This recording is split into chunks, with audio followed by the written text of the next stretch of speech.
যদি তাই মনে করেন, এই ছেলে তোমাকে বলছে, হাই ছেলে তোমাকে বলছি, দিনরাত খেলে অন্যায় করে বেড়াও আর মোবাইলে ল্যাংটা মেয়ে দেখো, বোকা ছেলে তোমাকে বলছি, শোনো আজ থেকে পাপ বন্ধ করে দাও, কোনোদিন আর কোনো মেয়ের সাথে কথা বলবে না। শোনো আল্লাহ বলছেন, কেউ যদি নিজেকে পাপ থেকে ঠেকাতে পারে, অশ্লীল কাজ থেকে, আমি আল্লাহ থেকে জান্নাতুল মাওয়া দিয়ে দিলাম। উপস্থিত বৈঠকের মুসলিম বোন, এই মেয়ে তোমাকে বলছি, এই মেয়ে শোনো, আবার কথা বলছো নাকি? জেনা হয়ে গেছে, কাউকে বলতে হবে না, তুমি আজ থেকে বন্ধ করো, আর কোনোদিন মোবাইলে কথা বলবো না, তুমি কান্নাকাটি করো। আল্লাহ বলছেন কেউ যদি অশ্লীল কাজ বন্ধ করতে পারে, আমি আল্লাহ তাকে জান্নাতুল মাওয়া দিব। বুঝাতে পারি না কথা মনে হয়? কেউ যদি তার অশ্লীল কাজকে ঠেকিয়ে দিল, আর করবে না, তাহলে আল্লাহ তাকে কি দিবেন? জান্নাতুল মাওয়া দিবেন। দুশ্চিন্তার কিছু নেই, দুশ্চিন্তার কিছু নেই। আমি কারো টাকা মেরে খাইনি, রিক্সাওয়ালাকে একটা থাপ্পড় দিনি, রিক্সাওয়ালাকে একটা থাপ্পড় দিলে বেকায়দায় ছিল, আর ক্ষমা হবে না। এখন রিক্সাওয়ালা কোথায়, রিক্সাওয়ালা কোথায়, খুঁজে বের করো, খুঁজে বের করো, তার হাত ধরে ক্ষমা না, নাহলে তো বেকায়দায় পড়ে গেছি, ক্ষমা তো আর হবে না, এটা রিক্সাওয়ালাকে থাপ্পড় মারলে হবে। উনি বলতে বলছেন যে তোমরা একটু আমাকে বলো, বললেই খুশি হন, আর না বললেই রাগ করেন। মানুষের স্বভাব, লোকটা মানুষকে দান করে, তো যদি 10 জন 15 জন 20 জন যায় একদিনে, তাহলে বিরক্ত হয়ে যাবে। হ্যাঁ, তোমাদের জন্য কি আমি টাকশাল করে রেখেছি, খালি সবাই আসো এখানে সাহায্য চাও, বিরক্ত হয়ে যাবে। আর আল্লাহকে যত বলবেন তত খুশি, বললেই খুশি। আর যখন বলেন না, তখন আপনার উপরে রাগ করেন যে একটু বলো না কেন, যাও জাহান্নামে যাও আর জান্নাতে যাও, তোমাকে আর দেখবই না, বললেই খুশি। মানুষ একটু বলে না, খালি ছেলে মেয়ে আহাল পরিবার নাতি নাতনি নিয়ে আনন্দ ফুর্তি করে দিন কাটাচ্ছে। মরলে যে বিচার হবে, এইটার হিসাব নিকাশে নেই। আনাস রাদিয়াল্লাহু তাআলা আনহু বলেন, রাসূল সাল্লাল্লাহু আলাইহি ওয়াসাল্লাম বলেছেন, আল্লাহ তাআলা বলেন, এটা হাদিসে কুদসি, আল্লাহ তাআলা বলেন, জাবনাদম মাদাওতানি ও রাজাউতানি, এ আদমের ছেলে মেয়ে শোনো, তুমি যেভাবে ডাকো আমি সেভাবে থাকি। আদমের ছেলে মেয়ে শোনো, তুমি যেভাবে ডাকো আমি সেভাবে থাকি। তুমি যেভাবে আশা পোষণ করো আমি সেভাবে পূর্ণ করে থাকি। তুমি যেভাবে আশা পোষণ করো আমি সেভাবে পূর্ণ করে থাকি। তুমি যেভাবে ডাকো আমি সেভাবে থাকি। তুমি যেভাবে আশা পোষণ করো আমি পূর্ণ করে থাকি। ওয়ালা উবালি, আমি পরোয়া করি না তুমি কত বড় পাপী। আমি পরোয়া করি না তুমি কত বড় পাপী। আমি পরোয়া করি না তুমি কত বড় পাপী। তুমি যেভাবে ডাকো আমি সেভাবে থাকি। তুমি যেভাবে আশা পোষণ করো সেভাবে আমি পূর্ণ করে থাকি। আমার কাছে তো অভাব নেই। আল্লাহ নবী বলছেন যে সারা পৃথিবীর মানুষ জিন সবাই যদি একসাথে চাই, আদম থেকে নিয়ে কিয়ামত পর্যন্ত যত মানুষ এসেছে, যত মানুষ আছে, যত মানুষ আসবে, সবাই যদি একসাথে নিজ নিজ প্রয়োজন চাই। নিজ নিজ প্রয়োজন মানে, একজন লোক বলছে আমার একটা ভ্যানের ব্যবস্থা করে দাও, একজন বলছে বগুড়ায় আমার একটা বাড়ির ব্যবস্থা করে দাও, একজন বলছে ঢাকায় আমার 10 কাঠা জমির ব্যবস্থা করে দাও। যার যা প্রয়োজন। কেউ বলছে আমার ছেলেটা জেলে আছে, ছাড়ার ব্যবস্থা করে দাও। যার যা প্রয়োজন, সবাই যদি নিজ নিজ প্রয়োজন একসাথে চাই, আর আমি আল্লাহ যদি সবাইকেই একসাথে দিয়ে দিই, তো আমার কাছে যত আছে তত থেকে কমবে না ওই পরিমাণ। একটা পাখি সাগরে ঠোক দিল, এবার ঠোঁটটা উঠিয়ে নেক, সাগর থেকে যতটুকু পানি কমে গেছে ঠোঁটে লেগে আমার কাছে যতটুকু আছে তা কমবে না ততটুকু।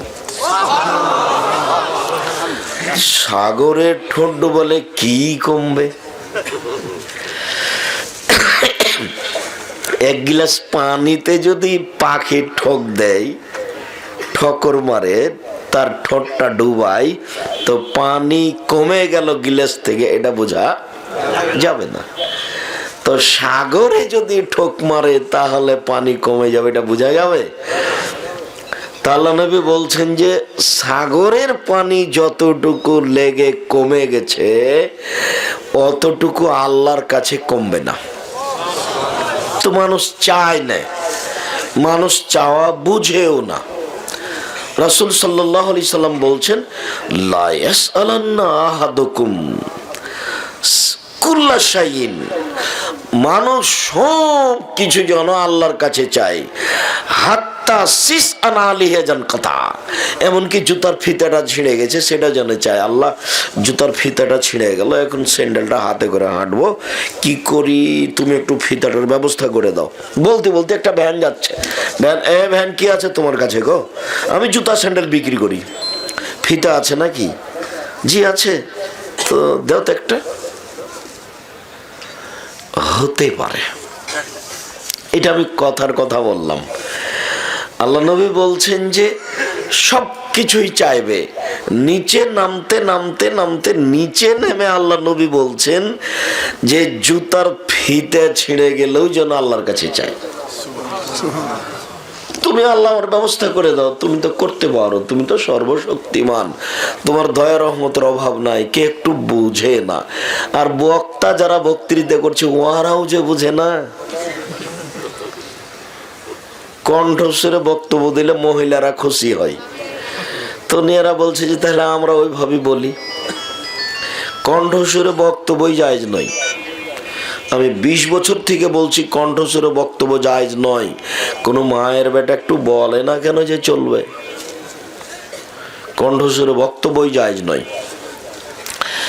জাবের রাদিয়াল্লাহু তাআলা আনহু বলেন, ইজা খাতাবা, যখন আল্লাহ রাসূল বক্তব্য দিতেন, আহমারাত আইনাহু, তার দুই চোখ লাল হয়ে যেত, ওয়াস্তাদা গাজাবহু, তার রাগ বেশি হয়ে যেত, ওয়ালা সৌতহু, তার কণ্ঠ উঁচু হয়ে যেত, কারণ মনোজুর যাস, যেন তিনি সৈন্যদলকে ধমক দেখাচ্ছেন, এই করতে হবে, সেই করতে হবে। এটাই ছিল তার বক্তব্যের গতি। সেটা কিভাবে এরকম হয়ে গেছে? কুমিল্লাতে একটা লোক, একজন লোককে উপস্থাপনা সভাপতি হিসেবে আর একজনকে পেশ করছেন, তখন বলছেন, এখন আপনাদের সামনে অমুক বক্তব্য দিবে, সুর দিয়ে মৌলানা সাহেবকে পেশ করছেন। কেন যে এরকম হলো আল্লাহ ভালো জানে। কেউ যে একটু বুঝে না, জনগণ বোঝে না, হুজুরও বুঝে না। জনগণ কাকে দাওয়াত দিতে হবে এটাই বুঝতে চায় না। আল্লাহ তাআলা বলছেন, ফাসআলু আহলা যিকরি ইন কুনতুম লা তা'লামুন বিল বায়িনাতি ওয়াজ জুবুর। হে দুনিয়ার অজানা মানুষ, তোমরা জানা মানুষের নিকটে জানো। যাকে দাওয়াত দিবেন ওকে বড় পণ্ডিত হতে হবে হাদিস কোরআনের, তারপরেও বলতে হবে, তারপরে প্রমাণ সহকারে বলতে হবে। আর বক্তৃতার জগতই এমনটা জগৎ, থুথির জোর যার সেই বক্তা, কণ্ঠস্বর যার সেই বক্তা। যার কারণে রাস্তাঘাটে এরকম বক্তা বেশি হয়ে গেল, আর পাড়ায় পাড়ায় বক্তৃতা শুরু হয়ে গেল। দিন রাত ধর্মের নামে মিথ্যা কথা চলছে, যার যা মন সে তা বলছে। একটা মূর্খ মানুষ হাত তুলে দোয়া করা চলবে, তার দাপট কত। ওকে আমি কয়েকদিন পড়াল ছিলাম, কয়েক বছর, 1-2 বছর মনে হয় পড়াল ছিলাম। তো ক্লাসে পচা ছাত্র ছিল, আমার ধারণা আজও পড়তে জানে না। সে এখনো আলেম ওলামাকে মনেই করে না যে ওরা কিছু জানে। আমার নিশ্চিত ধারণাও পড়তে জানে না এখনো। আমার সামনে সাহস করে পড়ুক।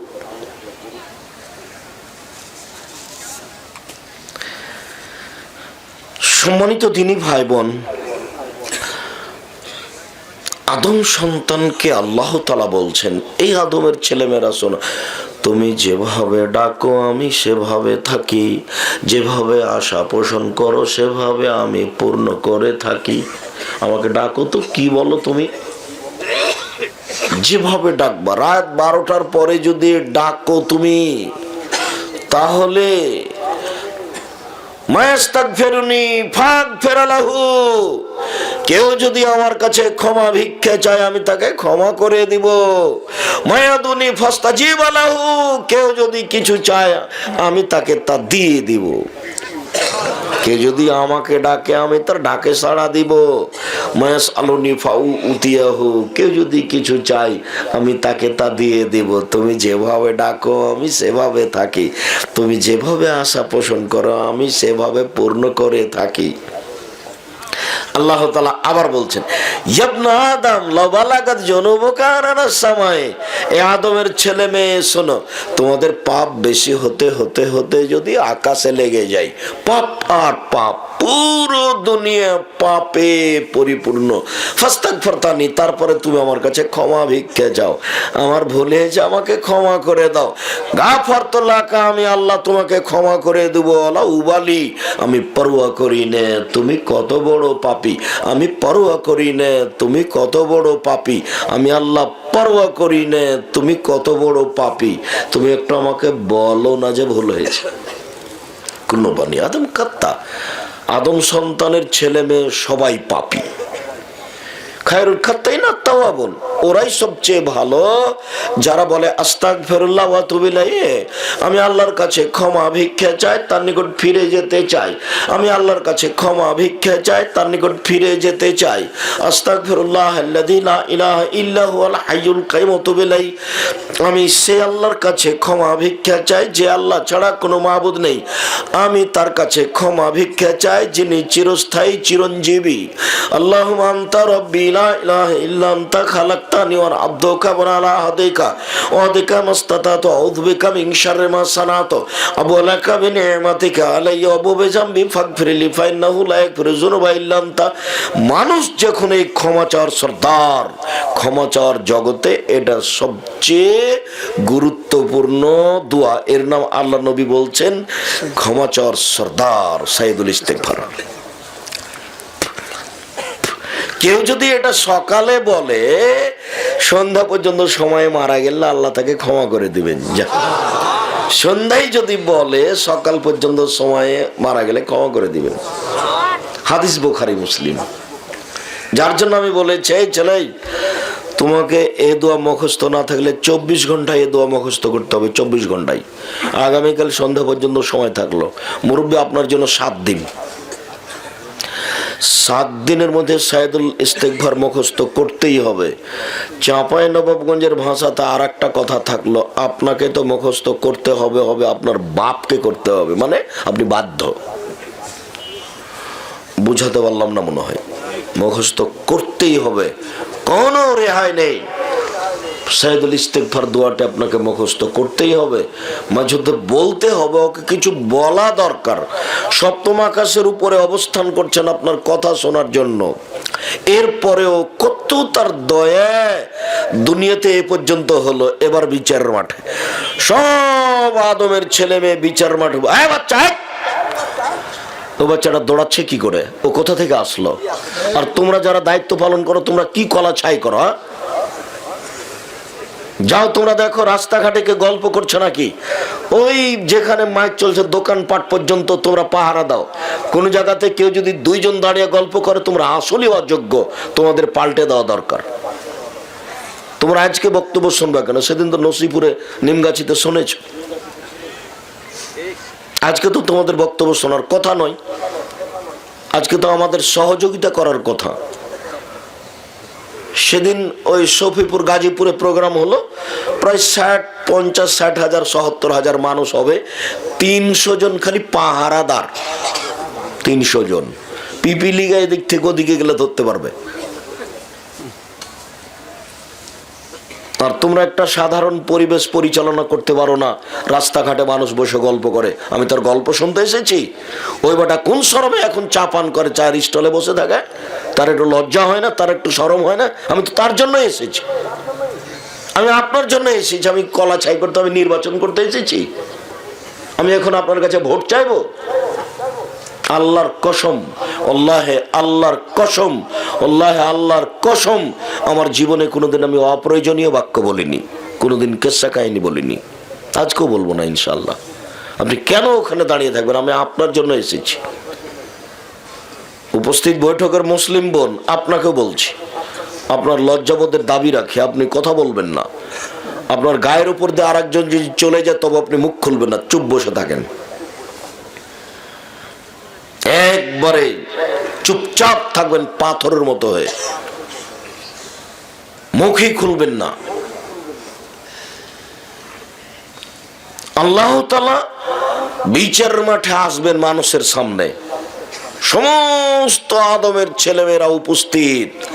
তখন আল্লাহ তাআলা সবার সামনে এসে বলবেন, ইবনা আদম লাউ আতাইতানি বিকুরাবিলার যে খাতায়া সুম্মা লাকিতানি লা তুশরিক বিশায়া লা আতাইতুকা বিকুরাবিহা মাগফিরা। এ আদমের ছেলেমেয়ে শোনো, আজ তোমরা বিচারের মাঠে উপস্থিত হয়েছ আকাশ জমিন পরিমাণ পাপ নিয়ে। পাপ আর পাপ, আকাশ জমিন পূর্ণ হয়ে আছে তোমাদের পাপে। আমি আল্লাহ তোমাদের পাপের সমান ক্ষমা নিয়ে উপস্থিত হয়েছি। তোমার যেই পরিমাণ পাপ আমার সেই পরিমাণ ক্ষমা, তোমার যেই পরিমাণ পাপ আমার সেই পরিমাণ ক্ষমা। যদি শিরক না থাকে, তোমার পাপ যত আমার ক্ষমা তত, তোমার পাপ যত আমার ক্ষমা তত। যদি শিরক না থাকে, ভারত বাংলাদেশ পাকিস্তানে শিরক চলে বিপদ সীমার উপর দিয়ে। ঠাকুর যতবার বলছে ওমা তোমার আকাশ তোমার বাতাস, ততবার ঠাকুর বলছে ও কালিমা তোমার আকাশ তোমার বাতাস। ঠাকুর কাকে বলছে? কালিমাকে। ও কালিমা তোমার আকাশ তোমার বাতাস। আমি কালিমার ঠাকুরের নিন্দা করিনি, আমি বলেছি তোর বাপের আকাশ।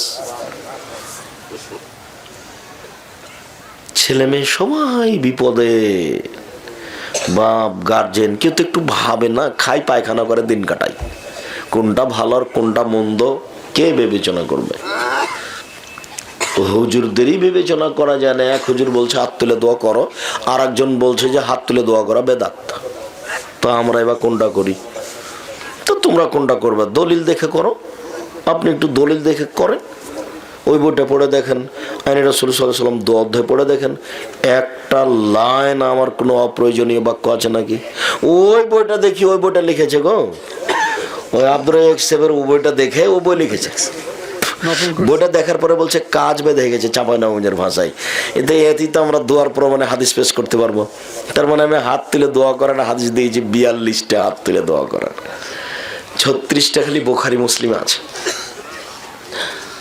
তখন মনে করছে এবার হয়েছে তো, অনেক হাদিস আছে, ধর্ম তো বোঝা প্রয়োজন নাই।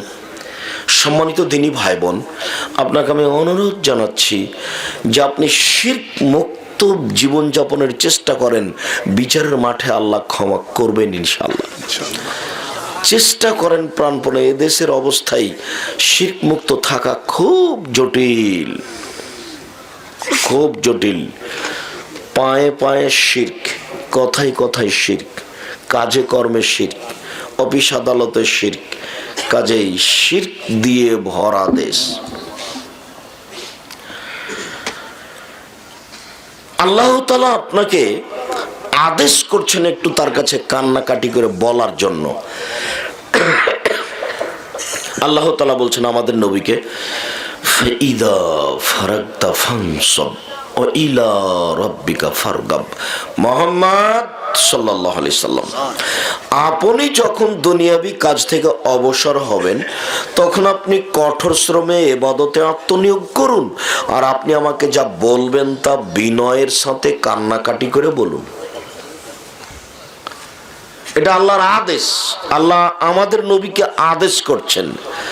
মানুষের দুনিয়াবি কাজ, সকালে জমিতে গেছে, বিকালে আসবে, এটা দুনিয়াবি কাজ। মানুষ দোকানটা খুলেছে রাত দিন 10টায়, রাত 10টায় বন্ধ করবে, এটা আল্লাহর কাছে বলতে হবে কিভাবে? কাউ বাউ করে বলতে হবে।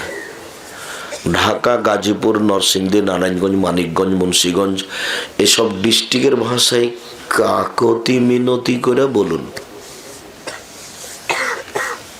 রাজশাহী, নওগাঁ, নাটোর, চাঁপাইনবাবগঞ্জ হাত পা ধরে বলুন, ক্ষমা করাই লাগবে। এই জিনিসটা আমাকে দেওয়াই লাগবে। আমি হাত নামানো না দেওয়া পর্যন্ত যত দিব না, তো আমি হাতই নামাবো না।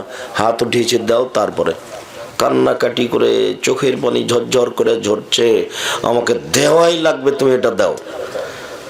অনুনয় বিনয় কান্নাকাটি দেখে এক পর্যায়ে আল্লাহ বলছেন, আচ্ছা ঠিক আছে, যাও, দিলাম। আর আপনার দোয়া তো আল্লাহ সাব, আপনার দোয়া দেখলে আমাকে মনে হয় আপনি মনে হয় মজাক করছেন। আসসালামু আলাইকুম রহমতুল্লাহ, আসসালামু আলাইকুম রহমতুল্লাহ, আলহামদুলিল্লাহ রাব্বিল আলামিন, বিহাক্কি লা ইলাহা ইল্লাল্লাহ। এটা মজাক করা, ধর্ম এরকম নয়। আর আপনারটা আরো মজাক। আপনারটা কি? আপনারটা সবাই মিলে নামাজ সালাম ফেরার পরে হাত তুলে বলছে, আল্লাহ ক্ষমা করো। সবাই মিলে হাত তুলেছি, যে কোনো একজনের হাত কবুল করে দাও, ওর হাত দিয়ে সব হাতকে পার করে দাও। সবাই মিলে কবরস্থানে যা বলছে। আমার চাচা যখন কবরস্থানে হাত তুলে দোয়া করতে যেতেন, তখন চতুর্দিক ঘেরে দাঁড়াতেন। কোনো এক জায়গায় ফাঁকা থাকলে বলতেন, ওটা বন্ধ করো, ওইটা বন্ধ করো। সবাই মিলে চতুর্দিকে দাঁড়ালে যে কি হবে আল্লাহ ভালো জানে। কিছুই হবে না, পাপ হবে। কেন, ওটা তো পদ্ধতি নয়। কবরস্থানে ভাবে যেতে হবে না। দেখবেন, 1 মিনিট দেখেন তো, 1 মিনিট আমি একটু দেখাই। 1 মিনিট দেখেন তো।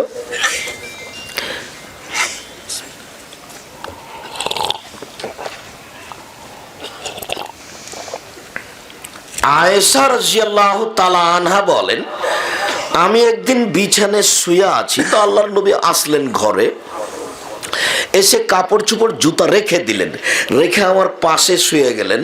তিনি মনে করলেন আমি ঘুমিয়ে গেছি। আসলে আমি ঘুমাইনি, ভান করে ঘুমিয়ে আছি। ভান করে যে দেখি তিনি কি করেন। তো কিছুক্ষণ দেরি করলেন শুয়ে শুয়ে। তিনি মনে করলেন যে আমি ঘুমিয়ে গেছি। আমি তো ঘুমাইনি, ভান করে ঘুমিয়ে আছি। একটু পরে উঠলেন, উঠে কাপড় নিলেন, জুতা স্যান্ডেল নিলেন, ধীরে দরজাটা খুললেন, খুলে ধীরে বাহির থেকে দরজাটা বন্ধ করে দিলেন, চলে গেলেন। আমিও উঠলাম, আমিও কাপড় চোপড় নিয়ে মাথায় বেঁধে দেখি কোন দিকে যাই। ওই যে ওই যে ওই যে কবরস্থানে বাকিউল গারগাদ, ওখানে গিয়ে হাত তুলে দোয়া করলেন। 1 বার, 2 বার, 3 বার। এবার ঘুরে হাঁটলেন, আমিও ঘুরে হাঁটলাম। জোরে হাঁটলেন, আমিও জোরে হাঁটলাম। দৌড়ালেন, আমিও দৌড়ালাম। আমি আগেই বিছানে চলে এসেছি। তো উনি যখন আমার পাশে আসলেন, তখন তো আমার মোটা শ্বাস উঠছে, আমি যে দৌড়িয়ে এসেছি। তখন আমাকে বলছেন, কি খবর আয়েশা, মোটা শ্বাস কেন?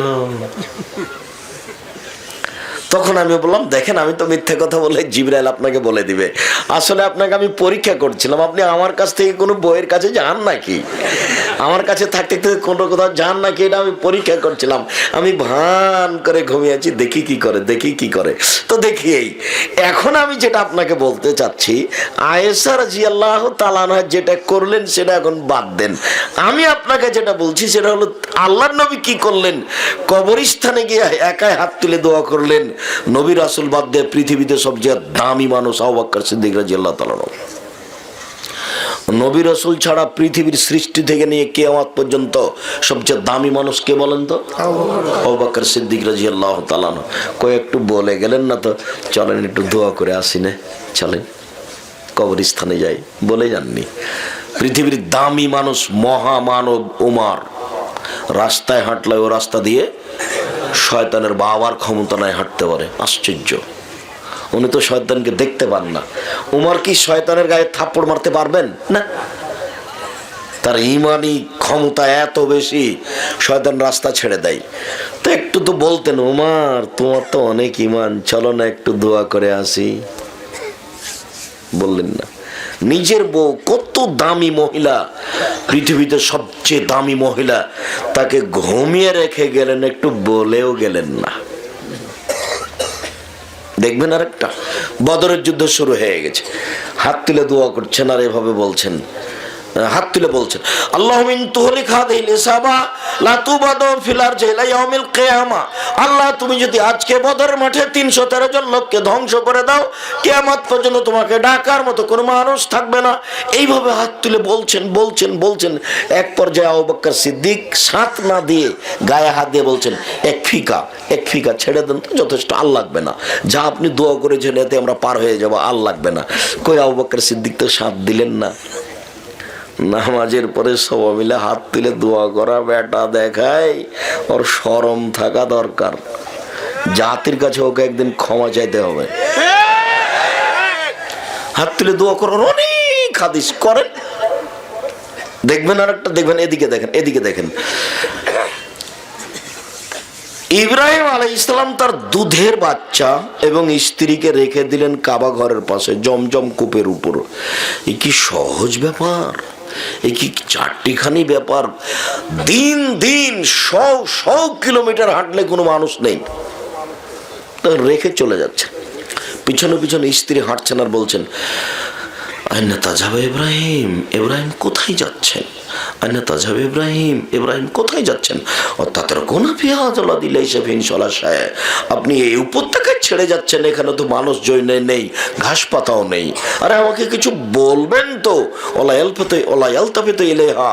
কিন্তু না, স্বামী ঘুরে দেখছেন না, যেতে আছেন। তখন পিছন থেকে তিনি বলছেন, আমার আল্লাহ বেহাজা, আল্লাহ কি আপনাকে এইভাবে চলে যেতে বলেছেন? আমাকে কিছুই বলবেন না? তখন ওইদিকে মুখ করে বলছেন, না, হ্যাঁ। তখন স্ত্রী বলছেন, ঠিক আছে, আল্লাহ তাহলে আমাকে ধ্বংস করবেন না। এই জায়গাটা যখন আমি দেখি, তখন আমার মুসা আলাইহিস সালামের কথাটা মনে পড়ে। কোন সাহসে তিনি বলছেন যে আল্লাহ আমাকে ধ্বংস করবে না? কিছুইতে ব্যবস্থা নেই। আরে থাকার তো কুঁড়ে ঘর বা একটা পাথরের নিচে বা একটা কিছু, আর কিছু তো খাওয়ার পানি একটা ব্যবস্থা কিছু থাকবে। মাস থাকলে কোনো মানুষের সাথে সাক্ষাৎ হবে না। 100 কিলোমিটার হাঁটলে কোনো মানুষ দেখা যাবে না। অবাক কথা, এরকম জায়গাতে বউকে আর একটা দুধের বাচ্চাকে রেখে চলে যাচ্ছেন। এক পর্যায়ে স্ত্রী বলছেন, ঠিক আছে, তাহলে আল্লাহ আমাকে ধ্বংস করবেন না। কত তাদের ইমানি ব্যাপার! ইব্রাহিম আলাইহিস সালাম নিজেই জানেন না যে এরা কিভাবে থাকবে, এটা কোনো পথ নাই। ঠিক ওই কথাটা আমার মনে পড়ে, যখন কালা আসাব মুসা ইন্নালা মুদরাকুন, মূসার সঙ্গী সাথী বললেন, আমরা আটকা পড়েছি, আমাদের আর বাঁচার পথ নেই, আমরা ফেরাউনের হাতে ধরা পড়েছি। ডানে বামে ফেরাউন, পিছনে ফেরাউন, সামনে সাগর, কুলজুম সাগর, বাঁচার কোনো পথ নেই, আমরা আটকা পড়েছি। তখন মূসা আলাইহিস সালাম বলছেন, কাল্লা, কখনো নহে, অসম্ভব হতে পারে না, ফেরাউন আমাকে ধরতে পারে না, কখনো নহে, অসম্ভব হতে পারে না, ফেরাউন আমাকে ধরতে পারবে না। ইন্না মাইয়া রাব্বি, আমার সাথে আমার প্রতিপালক রয়েছেন, সাইয়াদিনী, তিনি আমাকে পথ দেখাবেন। সুবহানাল্লাহ। কি পথ? কোনো পথই নেই। কোথায় পথ? সামনে সাগর, ছোট নদী নয়, সাঁতার দিয়ে পার হয়ে যাওয়া যাবে। কিসের পথ? দুটো একই ব্যাপার। এদেশে একটা বই পাওয়া যায়, বইটার নাম উপদেশ, নাম শুনেছেন কি? ওতে একটা আলোচনা আছে আল্লাহ ভরসা, সেখানে এটা পাবেন, এই ঘটনা দুটাই পাবেন। আমি আপনার জন্য লিখেছিলাম, কিন্তু কেন যেন আপনি কিনেন না। ওটার সাথে যে আপনার কি হিংসা আল্লাহ ভালো জানে। জাতিকে বলে যাচ্ছি, মাসিক আলিতে সম্পত্তিকে সবাকে পড়তে হবে। আমার মনে বড় স্বাদ, এদেশের মাটিতে আমি উন্নত মানের প্রতিষ্ঠান গড়বই ইনশাআল্লাহ। জামিয়া সালাফিয়া রূপগঞ্জ, নারায়ণগঞ্জ, ঢাকা, জামিয়া সালাফিয়া ডাঙ্গিপাড়া, পাওয়া, রাজশাহী, এই প্রতিষ্ঠানের মুখপাত্র পত্রিকা মাসিক আল ইতেসাম পত্রিকা, 50টা প্রশ্নের উত্তর আছে। 10 জন খালি মুফতি আছে, 10 জন মুফতিদের পত্রিকা বের হয়। এই 2 প্রতিষ্ঠানে প্রতি মাসে আপাতত বেতন লাগে 15 লক্ষ, এক মাসে। কিভাবে হয়? আপনি দোয়া করেন ওই জন্য হয়, আমিও নিজে জানি না কিভাবে হয়।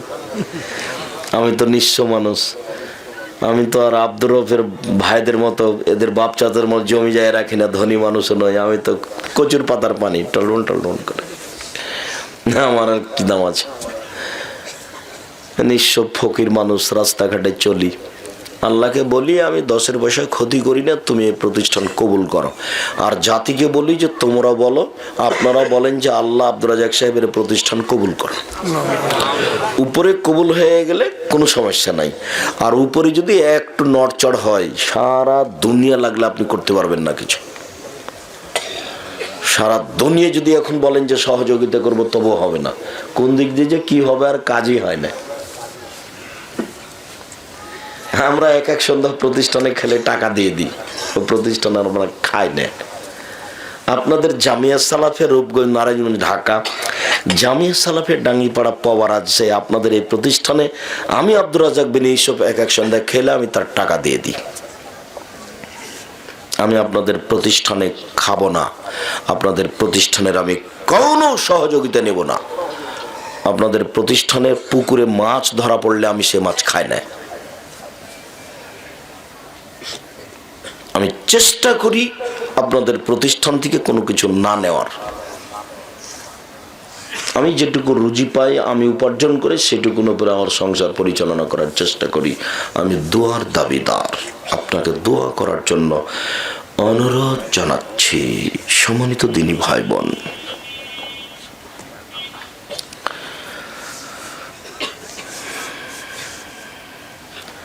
আনাস রাদিয়াল্লাহু তাআলা আনহু বলেন, রাসূল সাল্লাল্লাহু আলাইহি সাল্লাম একদিন বক্তব্য দিলেন, আমার জীবনে এরকম কোনোদিন বক্তব্য শুনিনি। আল্লাহ নবী একদিন বক্তব্য দিলেন, আমার জীবনে কোনোদিন আমি এরকম বক্তব্য শুনিনি। এত আশ্চর্য বক্তব্য দিলেন। তিনি বললেন, লাউ তা'লামুনা মা আ'লামা লাবাকাইতুম কাসীরা ওয়া লাযাহিকতুম কালীলা। পৃথিবীর মানুষ, তোমরা যদি আল্লাহকে চিনতে আমি যেমন চিনি, পৃথিবীর মানুষ তোমরা যদি আল্লাহকে জানতে আমি যেমন জানি, পৃথিবীর মানুষ তোমরা যদি আল্লাহকে চিনতে আমি যেমন চিনি, তোমরা যদি আল্লাহকে জানতে আমি যেমন জানি, তাহলে বেশি বেশি কাঁদতে, কম কম হাসতে। আপনি 1 সপ্তাহের মধ্যে কান্নাকাটি করেছেন? 1 মাসের মধ্যে, 1 বছরের মধ্যে একটু নির্জনে গিয়ে আল্লাহর কাছে একটু হাত তুলে কান্নাকাটি করেছেন? কথাটা ওটা ফিরিয়ে নিয়ে এসে বলি, তারপর এখানে আসছি। যে মুসা আলাইহিস সালাম এভাবে বললেন, ওই জায়গার এই জায়গাটা দেখে আপনাকে বলি যে দেখেন কেমন ঈমান। এখন যেটা বলতে যাচ্ছিলাম সেটুকু বলিনি, আবার এখানে আসছি। ওই যে হাত তুলে দোয়া, কথাটা শেষ হয়নি।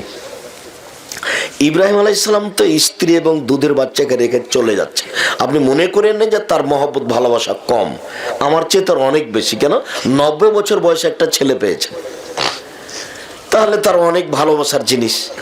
তখন একটু আগে গিয়ে সানিয়া পাহাড়ের ওখানে গিয়ে কাবা ঘরের দিকে লক্ষ্য করছেন, আহাল পরিবার দেখা যায় না। এবার বলছেন, আল্লাহুম্মা ইন তুহলিক, আল্লাহুম্মা ইন্নী আসকানতু মিন যুররিয়াতি বিওয়াদিন গায়রি যি দারিন ইনদা বাইতিকাল মুহাররাম।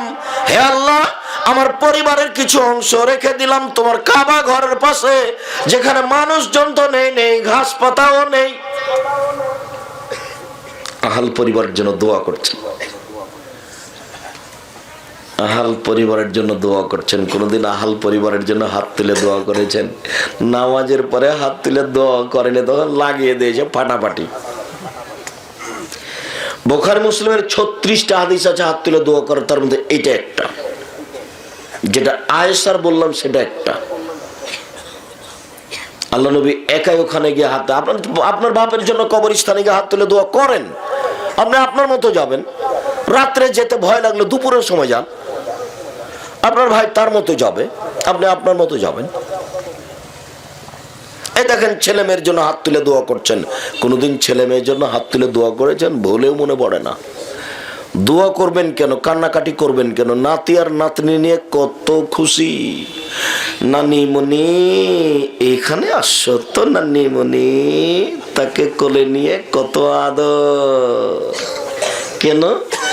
ছেলে যে 1.5 লক্ষ টাকা মাসে চাকরি করে, কত টাকা নানার খুশিতে আনন্দে দিন কাটে। 10 কেজি গরুর গোস্ত কিনে, 5টা 7টা মুরগি কিনে, কান্নাকাটির সময় কোথায়? তো ছেলে বাড়ি এসেছে, ঢাকা পিজি হাসপাতালে ডাক্তার বা বাহিরে থাকে, গাড়ি বিমান থেকে নেমে গাড়িতে করে আসলো। এবার দেখলাম যে ছেলে গাড়ি থেকে নামলো, তো ছেলের গলায় টাই আছে, পরনে প্যান্ট আছে, টাকনোর নিচে আছে, দাড়ি চাঁচা আছে, হাতে একটা সিগারেট আছে। এইভাবে ছেলে গাড়ি থেকে নামলো। একটু পরে দেখি বৌমা গাড়ি থেকে নামলো, গায়ে হালকা হালকা কাপড় আছে। তারপরে নাতনি নামলো, দেখি গায়ে কাপড় নাই, হাতে একটা পুতুল আছে। এবার দেখি গাড়ির পিছন দিকে কুকুর আছে। 16 আনায় মিছে একটা পদ্য, নাম শুনেছিলেন? 16 আনায় মিছে। বাবু সাঁতার জানিস বাবু? বাবু বাবু বলতে পারিস চাঁদ কেন বাড়ে কমে? তো একটার উত্তর দেয় না। তো এগুলো কি বুঝে? ইতিমধ্যে বাতাস উঠেছে। এখন মাঝি বলছে বাবু সাঁতার জানো বাবু? তো বলছে না রে মাঝি না। তাহলে এবার দেখি তোমার জীবন 16 আনায় মিছে। এত টাকা, 3 লক্ষ টাকা, গাড়ি বাড়ি, বউ বেটি, সবই 16 আনায় মিছে। আপনি ওই তালে পড়ে আপনার জীবনটা মিছে গেলে মরলেই জাহান্নাম। ওই যে বলছে যে ওই যে এক কবি মারা গেছে, তখন ওর কবরে ফুল দিয়েছে, তখন পত্রিকা লিখেছে যে ফুল দিয়ে কবরকে সিক্ত করলো। ফুল দিয়ে কবরকে সিক্ত করলো, তুমি তার দেখতে পাচ্ছ না, ওকে মায়েরা ফাটিয়ে দিলে। এতক্ষণ কবরকে সিক্ত করলো কি জিনিস? হ্যাঁ, ধর্ম বুঝো কেউ? কবরে ফুল দিয়ে তার কিছু সহযোগিতা করা যায়? আমি কবি নজরুল ইসলামের নিন্দা করব কেন? আমি বলেছি কবি নজরুল ইসলাম কোরআন হাদিস জানলে এই কথা বলতেন না। বলে হিসাব কবি নজরুল ইসলাম ভুল বলেছেন। কি বলেছেন? মসজিদের পাশে কবর দিও ভাই, যেন মুয়াজ্জিনের আজান শুনতে পাই, এই গুনাহগার গোর আযাব হতে পাইবে রেহাই। তাহলে মসজিদের পাশে আজান কবর দিলে কবর থেকে আজান শুনতে পাবে। আল্লাহ বলছেন আমাদের নবীকে যে আপনি মরা মানুষকে শোনাইতে পারবেন না, আর কবি নজরুল ইসলাম বলছেন যে মসজিদের পাশে কবর দিলে ওই মরা মানুষ মুয়াজ্জিনের কি করবে? আজান শুনতে পাবে। নগদ মিথ্যা কথা। আর মসজিদের পাশে কবর হলে গোরাজাব শাস্তি হবে। তখন বলি মসজিদের পাশে কেন? আপনার বাপের কবর যদি কাবা ঘরের নিচে ঢুকিয়ে দেওয়া হয়, 1 পয়সা লাভ হবে না। মানুষের বিচার হবে কর্ম অনুযায়ী। মানুষের বিচার হবে কর্ম অনুযায়ী। সম্মানিত দিনী ভাই বোন, আপনারা হাত তুললে আল্লাহ দরবারে কান্নাকাটি করেন, জিকির আজকার তাসবিহ তাহলিল করেন। সাওবান রাদিয়াল্লাহু তাআলা আনহু বলেন, একদিন আমি আল্লাহ রাসূলকে জিজ্ঞাসা করলাম, আল্লাহ রাসূল আপনি একটা কথা বলেন তো, সবচেয়ে দামি জিনিস কি? সঞ্চিত সম্পদ যেটা আমরা সংগ্রহ করে রাখবো, যাকাত লাগবে না, বলেন তো সেটা কি আল্লাহর নবী? আল্লাহ নবী একটু বলেন তো সবচেয়ে দামি সম্পদ কি, যেইটা আমরা সংগ্রহ করে রাখবো, রেখে দেবো সংগ্রহ করে, যাকাত লাগবে না, একটা দামি জিনিসের কথা বলেন তো। তখন আল্লাহ রাসূল বলছেন, শোনো শোনো শোনো শোনো, আফজালহু, সম্পদের মধ্যে সবচেয়ে দামি সম্পদ লিসানুন যাকির, ওই জিহ্বা, যে জিহ্বা আল্লাহকে ডাকতে পারে। যে জিহ্বা সুবহানাল্লাহ, আলহামদুলিল্লাহ, আল্লাহু আকবার, আস্তাগফিরুল্লাহ বলতে পারে, সেই জিহ্বা হলো পৃথিবীতে সবচেয়ে দামি সম্পদ। বলেন তো পৃথিবীতে সবচেয়ে দামি সম্পদ কি? জিহ্বা। যে জিহ্বা কি করতে পারে? আল্লাহকে ডাকতে পারে। তাহলে এখানে আর একটা কথা বলেনি, রাসূল সাল্লাল্লাহু আলাইহি ওয়াসাল্লাম একদা বলছেন, হাল তাদরি মাইকুবুন নাসান, নারা সঙ্গী সাথী বলতে পারো মানুষকে পিছন দিক থেকে ধাক্কা মেরে জাহান্নামে নিক্ষেপ করে কি? সঙ্গী সাথী বলতে পারো মানুষকে পিছন দিক থেকে ধাক্কা মেরে জাহান্নামে নিক্ষেপ করে কি? সঙ্গী সাথী বলতে পারো মানুষকে পিছন দিক থেকে ধাক্কা মেরে জাহান্নামে নিক্ষেপ করে কি? এই কথা বলতে বলতেই ফাঁকা চালেছে না, জিহ্বাটা ধরে বলছেন, দেখো জিহ্বা মানুষকে পিছন দিক থেকে ধাক্কা মেরে জাহান্নামে নিক্ষেপ করে। সবচেয়ে দামি সম্পদ জিহ্বা, সবচেয়ে খারাপ সম্পদ জিহ্বা। এই জন্য তো বলেছি খবরদার দল নির্বাচন জানি করেন না। আজকে সকাল থেকে দোকানে বসে কার কার বদনাম করেছেন বলেন তো? এবার জিহ্বা আপনাকে জাহান্নামে দিয়েই দিয়েছে, তা আপনি ঢোকেননি কেন? মরেননি এই জন্য।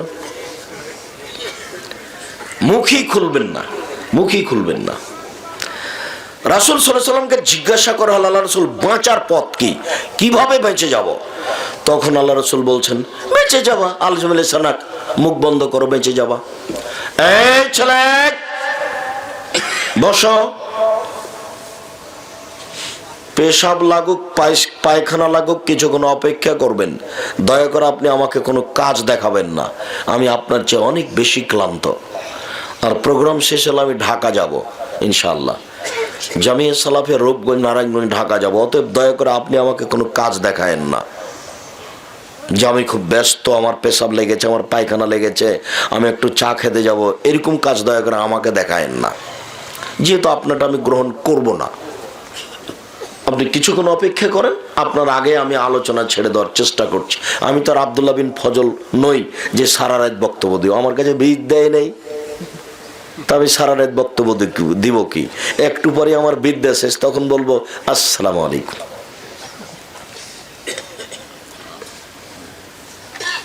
দেখেন, আপনি দেখেন বাঁচার পথ কি জাহান্নাম থেকে? জিভা বন্ধ করো, বেঁচে যাবা, আর কোনো সমস্যা নেই। একদিন আল্লাহ রাসূল বলছেন, আবু মুসা বলতে পারো যুগের কি হবে, তোমাদের কি হবে? যুগের কি হবে, তোমাদের কি হবে? আবু মুসা, যুগের কি হবে, তোমাদের কি হবে? শোনো আবু মুসা, যেদিন মানুষের প্রতি জুলুম, অত্যাচার, নির্যাতন করা হবে, মানুষের ওয়াদা অঙ্গীকার থাকবে না, আমানত থাকবে না, মতবিরোধ বেড়ে যাবে। এভাবে এভাবে দেখো দেখো দেখো দেখো, মতবিরোধ বেড়ে যাবে এভাবে। ডানের আঙ্গুল বাম হাতের ভিতরে ঢুকিয়ে দিয়ে বললেন, সবার ভিতরে মতবিরোধ বেড়ে যাবে, কেউ কারো কথা মানবে না। মুরব্বী বলেছে এটা করতে হবে, একটা যুবক লাভ দিয়ে বলবে জিনা এটা করতে হবে, ওটা করতে হবে, মুখের উপরে মুরব্বীর উল্টিয়ে দিবে। কেউ কারো কথা মানবে না। মসজিদে মারামারি, মাদ্রাসায় মারামারি, রাস্তাঘাটে মারামারি, যেখানে সেখানে মারামারি, কেউ কারো কথা মানবে না। তখন তোমাদের কি হবে, যুগের কি হবে, তোমাদের কি হবে, যুগের কি হবে? তখন আবু মুসা বলছেন, ফামাতা আমরুনি, বলেন তাহলে কি করব? যেটা আপনি বলবেন সেটাই করব। তখন বলছেন, আলজেম লেসানাক, মুখখান বন্ধ রেখো। বুঝতে পারছেন না মনে হয়?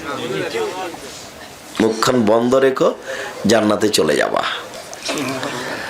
রাসূল সাল্লাল্লাহু আলাইহি ওয়াসাল্লাম, পৃথিবীর মানুষ মাইয়াজমানলি মা বাইনাল লাইহি ওয়া মা বাইনার রিজলাই হাদমাল্লাহুল জান্নাহ, তোমরা যদি দুইটার জিম্মেদারি নিতে পারো, আমি মুহাম্মদ সাল্লাল্লাহু আলাইহি ওয়াসাল্লাম জান্নাতের জিম্মেদারি নিলাম। যাও, এক, মুখ কন্ট্রোলে রাখো, মুখ দিয়ে কারো বদনাম করো না, কিভাবে জান্নাতে নিয়ে যেতে হবে সেটা আমার ব্যাপার।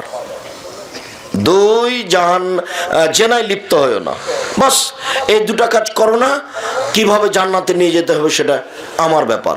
উপস্থিত বৈঠকের মুসলিম বোন, শোনেন তো, আপনার সাথে একটা কথা বলি, এদিকে শোনেন। কথা বলছেন নাকি এখনো? এদিকে শোনেন। মহিলাদের জন্য জান্নাত সহজ, সব দরজা খোলা, চারটা কাজ করলে সবটাই খোলা, যাক যেটা দিয়ে সেটা দিয়ে চলে যান। পুরুষ এত সহজ নয়, এত সহজে জান্নাতে যেতে পারবে না পুরুষ। এক, সালাত খামসাহা, 5 ওয়াক্ত নামাজ পড়বেন, জান্নাত। 2, সামাত সাহারা, রমজান মাসে রোজা থাকবেন, জান্নাত। 3, আতাত বালাহ, স্বামীকে একটু মেনে চলবেন, তিতে লাগলেও মিঠা লাগলেও। অনেক সময় স্বামীকে তিতে লাগে, গালি দিয়েছে দিয়ে আবার পানি চাচ্ছে, এখনই গালি দিল, যে বলছে পানি দে, তখন পানি যখন দিবে তখন আপনি এইভাবে দিয়েন না, মুখের সামনে থ্যাকমস করে রেখে মুখখান সরিয়ে দিন, এইভাবে দিয়েন না। এর সাথে সংসার যেহেতু করছেন, কাজে মেনেই চলেন, যেভাবেই হোক, কষ্ট লাগুক, তিতা লাগুক, মিঠা লাগুক, স্বামীকে মেনে চলেন। 4, জেনায় লিপ্ত হয়েন না, জান্নাতের সব দরজা খোলা, সবটাই খোলা, যান যেটাতে যাবেন যান। 4টে, খালি 4টে, শুধু 4টে। 1, 5 ওয়াক্ত সালাত। 2, রমজানের সিয়াম। 3, স্বামীকে মেনে চলা। এটা খুব কঠিন, একটুতে গন্ডগোল লেগে গেছে, যে অকথ্য ভাষায় বলছে, গালি দিচার বলছে, তুই তোর বাপের বাড়ি চলে যা, তুই তোর বাপের বাড়ি চলে যা, তুই উমুক, তুই তুমুক, তারপরে একটু পরে বলছে 1 গ্লাস পানি দে। এটা খুব কঠিন নয়? আপনাকে তো আমি গালি দিতে নিষেধ করেছি, বউকে কোনো সময় গালি দিবেন না, বউকে কোনো সময় নিন্দা করবেন না, ওর সাথে কোনোদিন কটু কথা বলবেন না, সবসময় তাকে আদর করবেন। ওরাই এত আদরের, ওরাই এত আদরের, ওরা হচ্ছে বগুড়া সোনাতলা হাটের আদরের মালসা। ওদের আদর করতে হয়, ওদের ঘেরে রাখতে হয়, ওদের ঢেকে রাখতে হয়, ওদের বাইরে যেতে দিতে হয় না। ওরা খুব দামি সম্পদ আর খুব প্রিয় জিনিস। আল্লাহ বলছেন অমিন আয়াতিন খালাকালাকুম মিন আনফুসিকুম আজওয়াজাল লিতাসকুনু ইলাইহা, পৃথিবীর মানুষ আমি তোমাদের বউকে তোমাদের মধ্যে থেকে সৃষ্টি করেছি যাতে করে শান্তি তৃপ্তি পাও সেখানে। স্বর্ণ দিয়ে ঘর বানালে শান্তি পাবেন না বউ ছাড়া, মখমল দিয়ে বিছানা সাজালে শান্তি পাবেন না বউ ছাড়া। সব শান্তি বউয়ের কাছে আল্লাহ রেখে দিয়েছেন। কোন শরমে তাকে মারেন, গালি দেন কেন? কেন গালি দিবেন? মারবেন কেন? কেন গালি দিবেন? শ্বশুরের কাছে টাকা চাইবেন কেন? ওই পথে যাবেন কেন? আপনাকে তো আমি বলেছি কাজ করে খান, চকলেট বিক্রি করে খান, শেষ পর্যন্ত ভিক্ষে করে খান। আপনি বউয়ের কাছে শ্বশুরের কাছে টাকা চাইতে যাবেন কেন? কোনো ঘৃণিত কথা। কাজ করে খান। শ্বশুরকে বছর একটা লুঙ্গি কিনে দিবেন, একটা কাপড় চোপড় কিনে দিবেন, যে তোমার আব্বা এটা আপনাকে আমি উপহার হিসেবে দিলাম, নেন। কোনো দিন বউয়ের সাথে এরকম পিড়াপিড়ি করবেন না, সবসময় আদর করবেন। যত আদর করবেন তত সেবা পাবেন। খুব প্রশংসা করেন, তুমি এত এরকম, তুমি এরকম, তাহলে সারা রাত পাটি বেঁধবে। প্রশংসা প্রিয় মানুষ, সুন্দরী হোক আর না হোক, আপনি বলেন তো খুশি হয়ে যাবে। উপস্থিত বৈঠকের মুসলিম বোন, 4টা কাজ করেন, জান্নাতে একবারে খোলা, যে কোনো দরজাতে ঢুকতে পারেন। 1 5 ওয়াক্ত সালাত, 2 রমজান মাসে সিয়াম, 3 স্বামীকে মেনে চলা, 4 জেনায় লিপ্ত না হওয়া। যদি এখন মনে করেন আব্দুর রাজ্জাক সাহেব এরকম কিছু যে জেনা ঘটে গেছে কি করা যায়, যদি তাই মনে করেন, এই ছেলে তোমাকে বলছে, হাই ছেলে তোমাকে বলছি, দিনরাত খেলে অন্যায় করে বেড়াও আর মোবাইলে ল্যাংটা মেয়ে দেখো, বোকা ছেলে, তোমাকে বলছি শোনো, আজ থেকে পাপ বন্ধ করে দাও, কোনোদিন আর কোনো মেয়ের সাথে কথা বলবে না। শোনো, আল্লাহ বলছেন কেউ যদি নিজেকে পাপ থেকে ঠেকাতে পারে, অশ্লীল কাজ থেকে, আমি আল্লাহ থেকে জান্নাতুল মাওয়া দিয়ে দিলাম। উপস্থিত বৈঠকের মুসলিম বোন, এই মেয়ে তোমাকে বলছি, এই মেয়ে শোনো, আবার কথা বলছো নাকি? জেনা হয়ে গেছে, কাউকে বলতে হবে না, তুমি আজ থেকে বন্ধ করো, আর কোনোদিন মোবাইলে কথা বলবো না, তুমি কান্নাকাটি করো। আল্লাহ বলছেন কেউ যদি অশ্লীল কাজ বন্ধ করতে পারে, আমি আল্লাহ তাকে জান্নাতুল মাওয়া দিব। বুঝাতে পারি না কথা মনে হয়? কেউ যদি তার অশ্লীল কাজকে ঠেকিয়ে দিল, আর করবে না, তাহলে আল্লাহ তাকে কি দিবেন? জান্নাতুল মাওয়া দিবেন। দুশ্চিন্তার কিছু নেই, দুশ্চিন্তার কিছু নেই। আমি কারো টাকা মেরে খাইনি, রিক্সাওয়ালাকে একটা থাপ্পড় দিনি, রিক্সাওয়ালাকে একটা থাপ্পড় দিলে বেকায়দায় ছিল, আর ক্ষমা হবে না। এখন রিক্সাওয়ালা কোথায়, রিক্সাওয়ালা কোথায়, খুঁজে বের করো, খুঁজে বের করো, তার হাত ধরে ক্ষমা না, নাহলে তো বেকায়দায় পড়ে গেছি, ক্ষমা তো আর হবে না। এটা রিক্সাওয়ালাকে থাপ্পড় মারলে হবে, ওটা তো আর আল্লাহ ক্ষমা করবেন না। এখন আল্লাহর কাছে ক্ষমা চাইলে আল্লাহ বলবেন রিক্সাওয়ালাকে থাপ্পড় মেরে আমার কাছে হয়? রিক্সাওয়ালার কাছে যাও, ওটা তো আর আমি আমার সাথে নয়, ওটা রিক্সাওয়ালার সাথে। সম্মানিত দিনী ভাই বোন, সবচেয়ে দামি সম্পদ ওই জিহ্বা, যে জিহ্বা আল্লাহকে ডাকে। 2 কালবুন শাকের, ওই অন্তর যে অল্পতে খুশি সন্তুষ্ট, আল্লাহ যা দিয়েছে তাই আলহামদুলিল্লাহ। আপনার কিন্তু স্বভাব খারাপ, আপনার অন্তরটা কিন্তু অল্পতে তুষ্ট হয় না। দেখবেন আপনি, এদিকে দেখেন, এদিকে দেখেন, আপনি আজকে বেগুন উঠিয়েছেন, যে ছেলেকে বলেছেন যে তুই বাগবাড়ি বাজারে নিয়ে বেগুন বিক্রি করব, তো 10টার দিকে বেগুন ছিল 300 টাকা কেজি, 300 টাকা মন, 11টার দিকে 250 টাকা হয়ে গেছে। আর আপনার ছেলে 11টার দিকে গেছে, তখন 50 টাকা মনে কম হয়ে গেছে। এখন সারাদিন আপনি ছেলের সাথে লেগে আছেন, তোর দাঁত ভেঙে দেবো, তোর দাঁত ভেঙে দেবো, তোকে যে সকালে ডাকলাম, তুই একটু সকালে আলি না কেন, কত টাকা পেয়ে যেতাম, তোর কারণে টাকাটা পেলাম না, একবার একটু বলে না, যাক বেটা যা হয়েছে আলহামদুলিল্লাহ, তাকদীরে ছিল এটাই হয়েছে, এটা একটু বলে না। খালি ছেলের উপরে কি করছে বুঝতে পারছেন না মনে হয়, খুব খেপছে। তার মানে তার অন্তরটা অল্পতে খুশি নয়। ওই অন্তর সবচেয়ে দামি সম্পদ, যে অন্তর অল্পতেই খুশি। এইখানে আর একটা কথা বলি, এর সাথে আর একটা কথা আছে বলে আমরা পিছন দিকে যাচ্ছি। রাসূল সাল্লাল্লাহু আলাইহি ওয়াসাল্লাম চারটা জিনিস থেকে পরিত্রাণ চাইতেন। আল্লাহুম্মা ইন্নী আউযু বিকা মিন ইলমিন লা ইয়ানফা, আল্লাহ আমি ওই বিদ্যা চাই না যে বিদ্যা উপকার করে না। অমিন কালবিন লা ইয়াখশা, আমি ওই আত্মা চাই না, ওই অন্তর চাই না যে অন্তর কান্নাকাটি করে না। অমিন নাফসিন লা তাসবা, আমি ওই আত্মা চাই না যে আত্মা একটু খুশি হয় না, খালি বলে আরো, খালি বলে আরো, খালি বলে আরো। ওই আত্মা চাই না, আমি ওইটা চাই না। ওই আত্মা চাই যে অল্পতি পাইলে আলহামদুলিল্লাহ, যা পেয়েছে আলহামদুলিল্লাহ। চার অমিন দাওয়াতুল্লাহ ইস্তাজাব লাহা, ওই দোয়া করতে চায় না যে দোয়া কবুল হয় না, আমি ওই দোয়া করতে চাই না যে দোয়া কবুল হয় না। সম্মানিত দ্বীনি ভাই বোন, রাসূল সাল্লাল্লাহু আলাইহি ওয়াসাল্লাম সব